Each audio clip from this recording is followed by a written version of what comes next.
Hey everybody, I wrote a new song recently called Don't Burn the House Down that comes out on December 21st. You can pre-save this new release and help support my music by purchasing a mug, a hoodie, or a beanie at my website, billjonesmusic.co. Today we're going to learn how to play this song Don't Burn the House Down, but more importantly, we're going to learn how to take simpler chord progressions and tweak them just a little bit using alternate chord voicings, pedal points or drone notes, and finger picking to sort of expand your palette as a musician or songwriter. Try not to feel overwhelmed if this seems over your head or some of the terminology sounds confusing. I guarantee it's easier than it sounds. Real quick before we get started, please take a moment to tap subscribe, and if you find any value in this content, hit the like button, leave a comment, and share it with anyone you think might benefit from it. Okay, let's play some music. The repeated chord progression for this song is F sharp minor, D, A, F sharp minor, B minor, C sharp minor, F sharp minor, and E. Let's learn the alternate chord voicings. Each one of these chord voicings, except for the E in the final measure, is played on the middle four strings, the second, third, fourth, and fifth strings, with the A string as the lowest note of each chord voicing. For the F sharp minor chord, we're going to use this minor triad shape, where you have your pinky, your fourth finger on the 7th fret of the 2nd string, your middle finger on the 6th fret of the 3rd string, and your third finger, your ring finger, on the 7th fret of the 4th string. This is a minor triad shape with the root on the 2nd string. So this is an F sharp, and when you play that, that's an F sharp minor triad. For the next chord, D, we're going to keep our pinky on this F sharp and move your third finger down to the 7th fret on the 3rd string, which is D. And so this is the new chord voicing for D. For the A chord, we're going to play 2nd string 5th fret, 3rd string 6th fret, 4th string 7th fret. So we're staying in the same area. This is our A chord with the root on the 7th fret of the 4th string. For the next F sharp minor chord, we're going to drop down to 2nd position, and we're going to play 4th fret, 4th string, that's F sharp, that's the root, and then bar the 2nd fret on just the 2nd and 3rd strings. In this minor triad shape, F sharp minor, with F sharp, the root, being on the 4th string. Okay, we're halfway through the chord voicings, and I'm sure you're doing a great job. Please let me know if you have any questions in the comments section. Let's go to the second half. For the B minor and C sharp minor chords, we're going to use this minor triad shape. So I have my middle finger, this is the B minor, on the 3rd fret of the 2nd string, pinky on the 4th fret of the 3rd string, and ring finger on the 4th fret of the 4th string. And the root is on this 3rd string. So if we're playing B minor, this is a B, and you play this shape, that's B minor. And we're going to do the same shape for C sharp minor and just move it up 2 frets. So now we're on the 5th fret, 6th fret, 6th fret. For the next F sharp minor chord, we're going to return to the 2nd fret with the F sharp minor triad with the root on the 4th string, 4th fret, F sharp. For the E chord, we're going to play an arpeggio like this.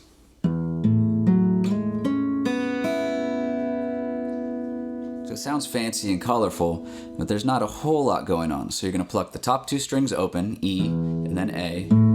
And then on the 4th string, 4th fret, F sharp, you're going to slide up to G sharp. And then you're going to play while you're holding that G sharp, if you can, the 6th fret, you're also going to play the 6th fret on the 3rd string, and then the 2nd string open, and then the 1st string open. So we have these notes of the E chord with some added color in there.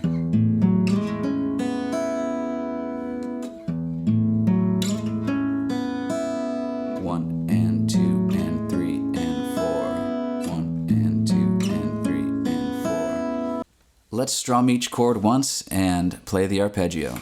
So you have F sharp minor, then you have D, then you have A, F sharp minor, B minor, C sharp minor, F sharp minor, and then the E arpeggio. And then it repeats.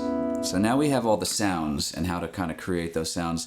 Now we need to put the right hand or the picking part or the strumming part in the mix. All right, now onto the finger picking section.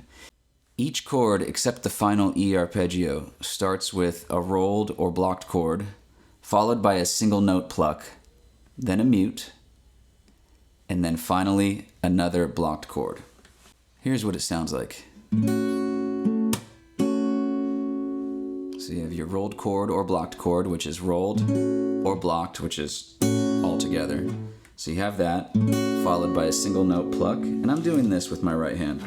I have my thumb on the 5th string, index finger on the 4th, middle on the 3rd string, ring finger on the 2nd. So this is sort of my approach to it. You can try this out, but then like I said, I'll give you some other options. So you roll it, and then you have a single note pluck, and then a mute, and then a blocked chord pluck. So you have rolled, single, mute, and then plucked, block, like a block chord. So that's, when I do the mute, I like to come down and grab the strings so I can pull them right back up like that. All right, and I'm just using the first chord, F sharp minor. Eventually this is gonna go with all of them except for the last one. And if you wanna strum this, you can do that as well. So it'd be like a down, up, mute, up, down, up, mute, up. And you can kind of get the same rhythm. So we're going for rhythm here. Whether you finger pick or strum or do some combination or find your own way, you're trying to get a set rhythm for this part. Right? All right, let's practice this rhythm using just the F sharp minor chord. Here we go. 1, 2, 3, 4, and 3, 4, and 3, 4, and 3, 4, and 3, 4, and 3, 4, and 3, 4, and.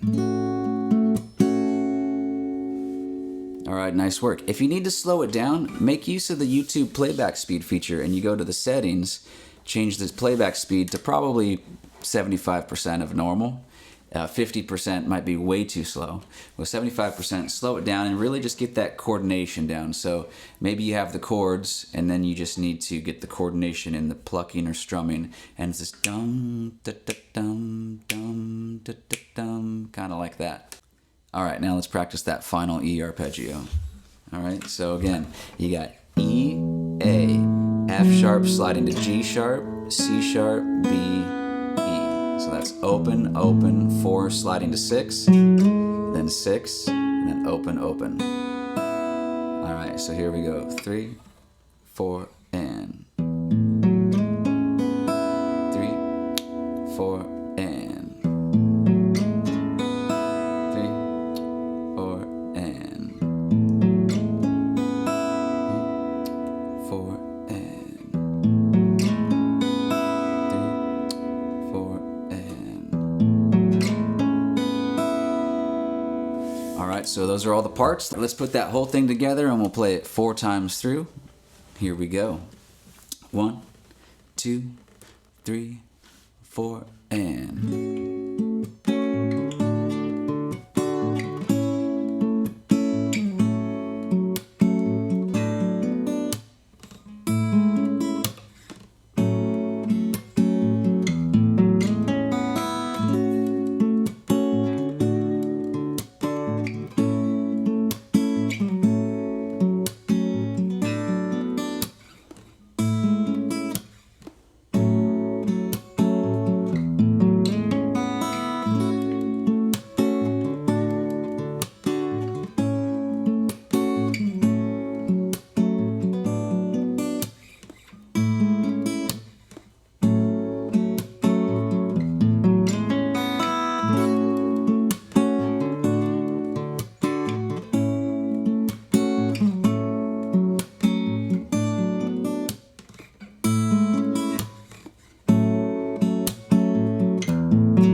All right, that was a lot of fun. I think these ideas can be very useful if you're looking to take your playing to the next level. So thanks for checking out this tutorial. Don't forget to visit my website, and I'll see you next time.